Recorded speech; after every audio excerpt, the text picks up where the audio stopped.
പത്ത് കിലോ സൈസുള്ള നല്ല ഫ്രഷ് ഹമൂറ് കട്ട് ചെയ്യുന്നത് കണ്ടോ.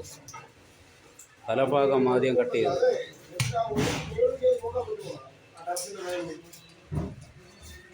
ചെറിയ ചെറിയ പോകും.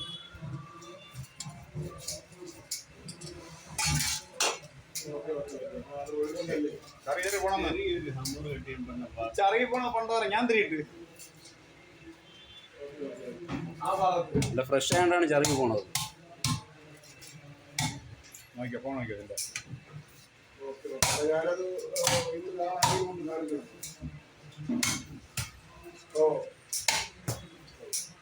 ഇറക്കം വഴിയൊക്കെ പോകണം.